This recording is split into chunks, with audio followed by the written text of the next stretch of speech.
now I'm going to talk a little bit about the functional skill set of like the functional skill analysis that I thought to do. And so basically for this, I thought about the skill of putting things into your backpack, like in the way that you need to, like organizing your backpack when you go home. So like the things you have to take home. And I think this functional skill, it's like something that isn't just like you'll just need it in second grade. You're gonna need it throughout your life. And so in a second grade, it's perfect to like actually get, especially if a student has multiple disabilities.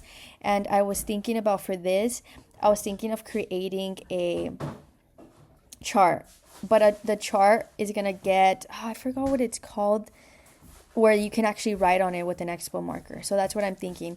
You're able to actually write on it with an expo marker and erase it and then write on it again. So basically it's going to be a checklist of like, so basically the student has to take things home, and whatever, depending on the classroom you need to take home, you have to kind of do a check mark once you put it in. So the student, for the materials, they'll need their backpack, they'll need like their folder that they take home for homework, and then they'll need anything else they take home, like whether they take home a notebook or anything like that, that's going to be part of the materials, or whatever else they take home, like they'll have to take it. And so basically for this, in the visual checklist, it's going to be like homework folder, and then it'll be the notebook or whatever they actually have to put into their backpack and not forget. Even if it's only one thing, if it's only just homework, it's still a good thing so students don't forget it, especially if like it's like not easy as a student to remember to like, oh, like you just want to go home, so you're going to go out the door. But having an actual checklist of like, oh, I have to put my homework into my backpack and I have to put a check mark. And even here, you can, a teacher can even add on like, oh, maybe if they do this, then I can give them a sticker or something like that. And basically each day, like after the student finishes the checklist, they can hand the checklist to the teacher, and the teacher can basically kind of see it like this. It's different for data collection with this one, because the teacher will actually have to be there, and they could assist them even more. And in that like sense of like, are they doing this, did they require a verbal, a gesture, or a model prompt, or a physical prompt?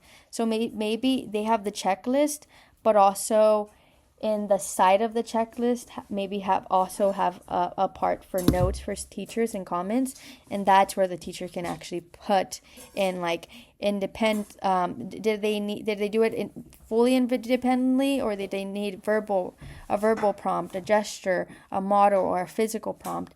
Or even here it goes the exact same thing for like my actual academic skill. And I think that definitely does help a lot. And yeah, I think this one's really like straightforward, because it's simple and it's quick, because it's at the end of the day. It should be, but because it's not easy being a kid. You're learning to be a human, so it could take a little bit more time.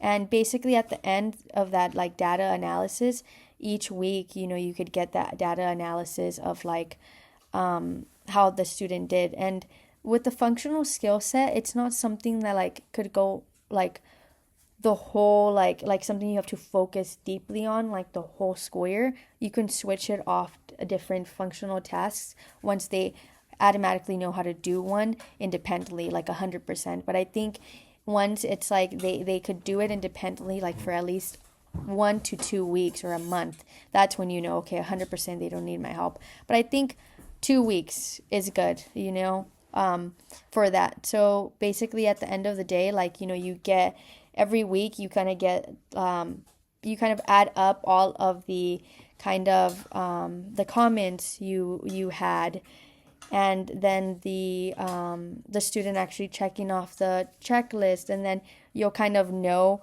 how well they did. And basically by the end of each week, you want students to need less like verbal prompts, gestures, models, physical prompts, and until they get to like they don't need, they maybe they just need like a gesture, that's when like they're like learning more independently. But you want to ultimately get them to a place that they don't need any verbal gesture, model, physical prompt. They just could do it independently.